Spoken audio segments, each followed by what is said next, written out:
We're standing on the palace of Herod the Great at Masada, one of the most magnificent palaces and fortresses built by this Roman king. Herod the Great was paranoid about his relationship with the Judeans and as well with the Egyptians.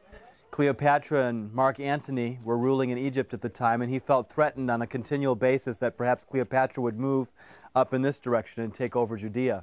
So he built palaces all over the territory, his territory as king of Judea, and Masada is one of those places. He told his engineers that he wanted to have all the luxury that he had in Jerusalem, that he had at Jericho, that he had in any of the other palaces that he built. And so here we find one of the most magnificent three-tiered palaces with almost a 360-degree view on all sides on this isolated mountain in the middle of the wilderness. This was a most impressive place. Herod, of course, lived on the top segment of the palace, but in the lower two segments were used primarily for entertaining guests and others that would come and be entertained here at this place. He had provisions in his storehouses to feed his garrison here as well as his family in case of siege for up to 3 years, writes the historian Flavius Josephus. And so we have a great deal of admiration for someone who built such a magnificent palace here in this location, in the middle of nowhere, where there was no water available, where there were no provisions available, but certainly one of the safest havens for the king.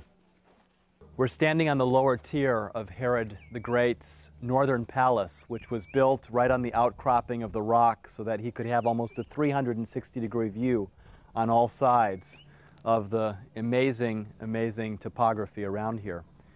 This particular part of the palace was where he entertained his guests most likely. It wasn't part of his residence. That was on the top tier that we had up there. But here we have some amazing reconstruction taking place right now as the frescoes of Herod the Great are being finished now, refinished, to show what this palace might have been decorated like in ancient times.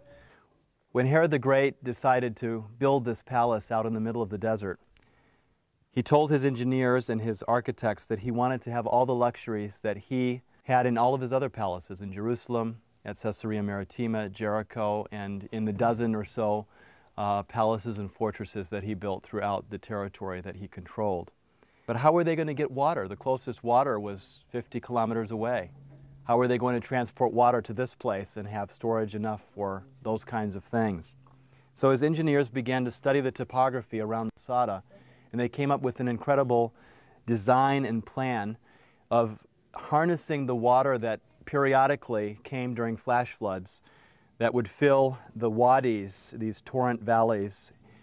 They would capture that water and channel it in such a way that it would fill 8 huge cisterns located along the slopes of the palace.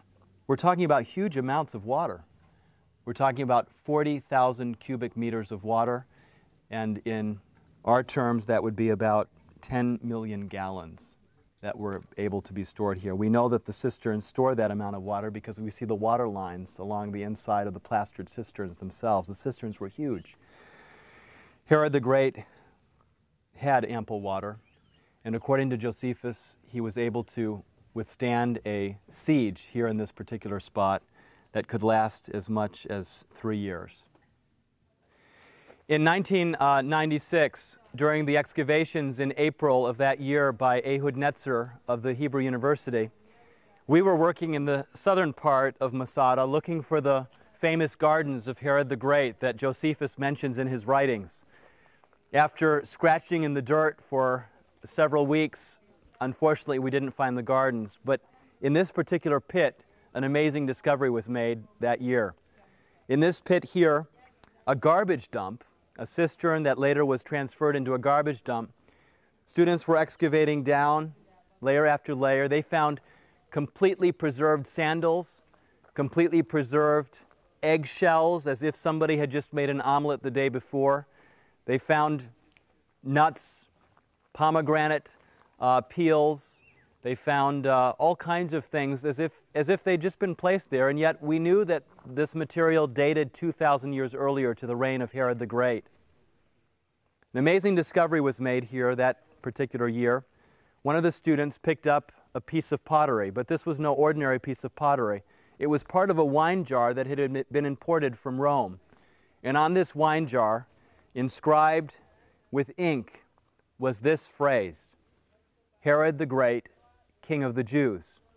It was the first time in history, outside of the Bible and outside of Josephus, in an ancient document found archaeologically in context in Herod's palace, that we had Herod the Great's full name and his title, King of the Jews.